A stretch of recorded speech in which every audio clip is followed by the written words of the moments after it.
Think back to school for a minute. For most of us, it was all about math, science, history, you know the drill. But what if we've been missing the entire point? Today, we're going to explore a pretty radical vision for education, one that completely redefines its fundamental purpose. So let's just throw out the old rule book. Let's rethink school from the absolute ground up, not just by tweaking the subjects, but by changing the entire goal. What if the whole point wasn't just to get good grades, but to become a whole, capable person? That is the core idea we're diving into right now. So, where do we even begin? Well, it all starts with a huge shift in purpose. The goal isn't just to create, clever heads, but to develop something so much bigger. Strong characters, healthy bodies, the whole individual. And look, the ambition here, it is massive. This isn't about memorizing facts for a test.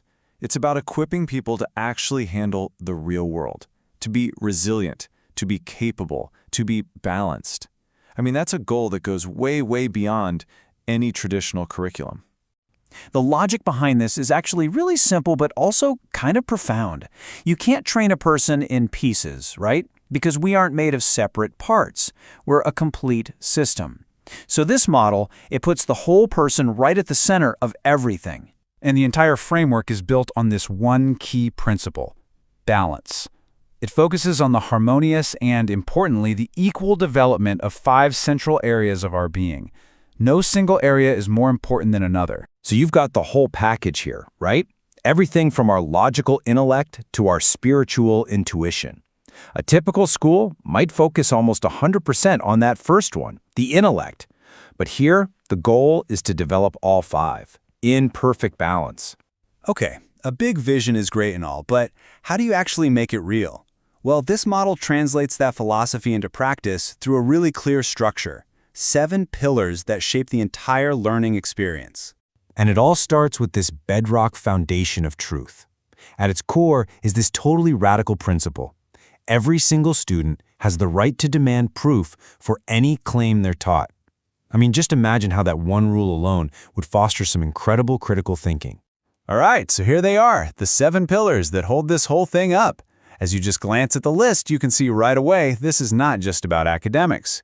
You've got pillars for body and resilience and nature and life practice sitting right alongside training the mind. Let's look at a few surprising examples. Okay, let's dive into a few of these, because this is where the theory gets really practical and, honestly, pretty cool. Get this. Under Pillar 2, Body and Resilience, self-defense is a required subject. Can you imagine that? Then under Pillar 3, Nature and Life Practice, students are actually getting their hands dirty with gardening, woodwork, even survival training. And for Pillar 6, they don't just learn about tech, they learn to use AI as a powerful tool for their own creativity. And just when you think that's a lot, it doesn't stop there. Under Pillar 7, Global Openness, every single student is required to learn a 3rd foreign language. And we're not talking about just passing a test. They're expected to achieve actual fluency before they graduate. That is a seriously ambitious package.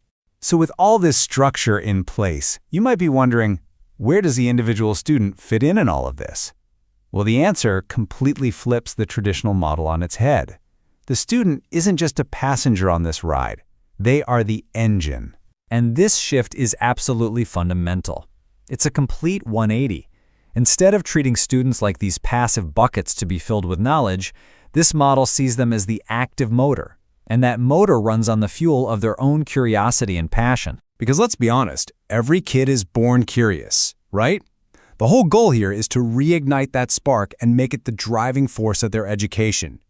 Your personal talents, the things you truly care about, those aren't just tolerated. No, they are actively sought out, so you can find your own path and chase it with genuine excitement. So when you step back and you put all these pieces together, what are we really looking at?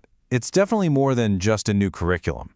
You could really see this whole thing as an attempt to design a new compass, a new tool to guide the education of the generations who are literally going to be responsible for shaping our world tomorrow. And the ultimate goal of this compass? Where is it pointing? It aims to form people who don't just know a bunch of facts, but who can face any challenge that comes their way with creativity, with self-confidence, and with a really firm ethical core. And that, of course, leaves us with the one big question. Is this the revolutionary blueprint for education that we desperately need for the future? Or is it a beautiful vision that, in the end, is just too overloaded? A lovely but impossible utopia. Definitely something to think about. Thanks for tuning in.